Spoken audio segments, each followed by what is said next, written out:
Covering news where you live. This is 5 News. Well, thank you for joining us here for the latest news and weather where you live. I'm Joe Ellison. Before we get to weather, the Arkansas Division of Workforce Service announcing it plans to offer help to anyone who will be left without work when a Tyson Foods plant in Van Buren closes down. Tyson announced the news this week that the plant would close in May, impacting more than 900 workers. We received a statement from the Workforce Services Division saying it is arranging a series of meetings with impacted workers to discuss the services available to them during the transition and how to access those services. For anyone living in Oklahoma, they're planning to also coordinate with agencies there. Of course, stay with us on this story as we learn more every day.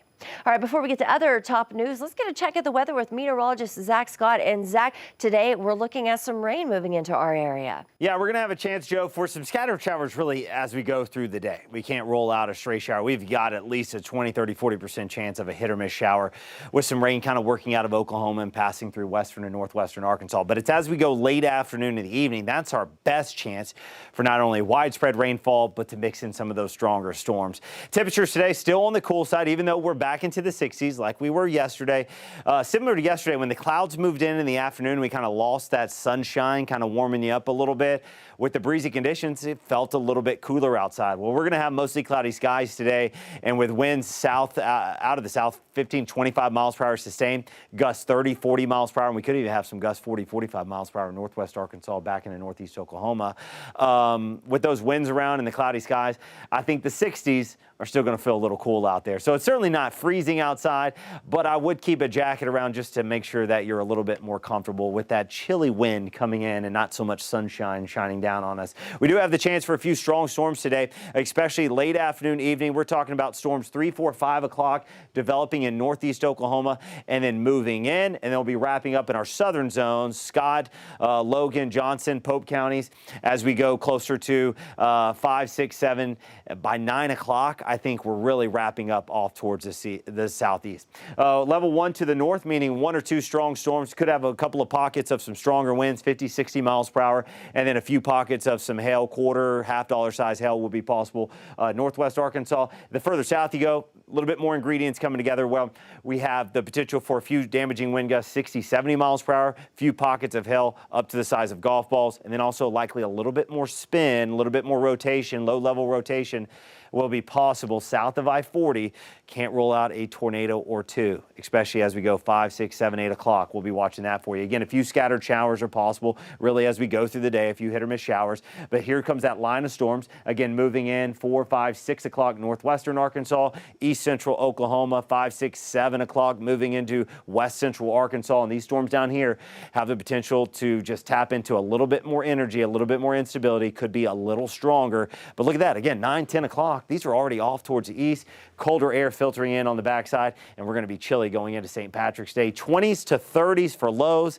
Feeling like the teens, Joe, northwest Arkansas in the 20s Friday morning in the River Valley. That's chilly. All right. Thanks so much, Zach. Well, Bentonville schools will soon consolidate school bus stops, and they'll do it in 2 phases. The first phase will focus on neighborhoods such as cul-de-sacs, streets, and subdivisions. The second will focus on rural and isolated areas. They say the consolidation is in response to a massive bus driver shortage. The school board also says they're eliminating certain bus stops to make sure the overall goal is met with reliable bus service on a daily basis.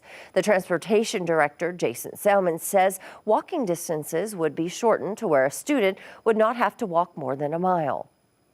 If we reduce bus stops in these neighborhoods, this will help us reduce the stops, and what currently is taking 2 drivers to do, 1 driver can do.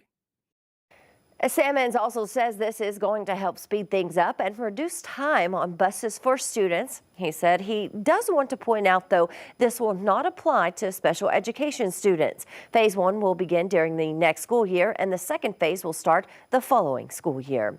And Washington County is working on plans to build a new emergency operations center. The county's current center is in an old fire training facility in Lincoln. The county says they want it to be more centrally located and is an important facility during emergencies, but it's also used for training, meetings, and weather briefings. County Judge Patrick Deacon says he hopes the Quorum Court will approve using the county's remaining $6 million in COVID relief funds to build it. He also says the new center would be built on land already owned by the county or the city of Fayetteville. This is a project that has to be done by the end of 2026. And so while that sounds like a long time, in the construction world and the government world, we really feel like we need to hit the ground running, and that's what we've been doing. We've been putting a lot of energy into this in the last couple of weeks and are going to continue to do so until its completion. Deacon says he hopes to have a site for the new building selected by the end of this week and move to the Quorum Court immediately to get the design and budgeting process going. Well, excitement throughout the River Valley as the city of Fort Smith lands a foreign military sales pilot training program. The 188th will house the center with capacity for up to 36 aircrafts, F-16s and F-35s. In addition, that center, Fort Smith, will also become the new home for the 425th Fighter Squadron, which is a Republic of Singapore F-16 training unit currently based in Arizona. It has taken nearly 2 years for this selection to be finalized. 5 News reporter Jose Carranza has the story. Arkansas was up against 5 other states for this pilot training program, and with it now coming to Fort Smith, city officials are excited and ready to get to work. Colonel Rob Ader at ADC, he compares this to landing a Nissan plant in the middle of Fort Smith because of the economic impact, and that's absolutely true. Tim Allen, the Chamber of Commerce president and CEO, is calling the Pilot Training Center an economic engine. Not only is it bringing hundreds of families and jobs to the area, but even interest from DoD companies in the military sector. And that's what we're also excited about is working to secure those companies and those jobs right here in Fort Smith. And with the expansion of the runway to 9,300 feet, City Administrator Carl Gifkin says it could mean an expansion of services. The more people we have, the greater the likelihood that instead of the smaller regional jets, we now have 737s and A320s.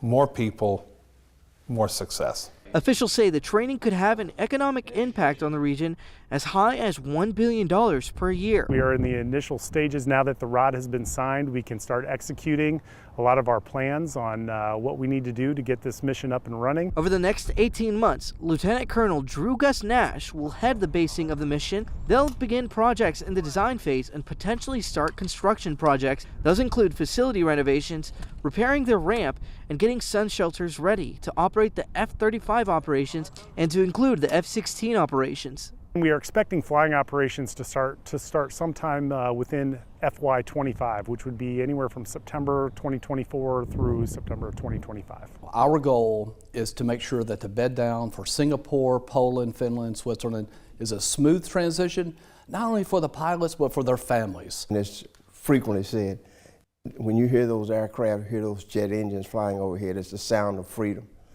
But it's also the sound of an economic engine for Fort Smith and the region. Again, those flying operations will start anywhere between September 2024 and September 2025, with a lot of projects happening here at the 188th and around the area to accommodate for the program. Stick with 5 News as we bring you more on what's to come. For now, in Fort Smith, covering news where you live, Jose Carranza, 5 News. All right, thank you, Jose. Well, thank you for joining us here today for your top weather and headlines on this Thursday. Make sure you catch up with us again tomorrow right here for more.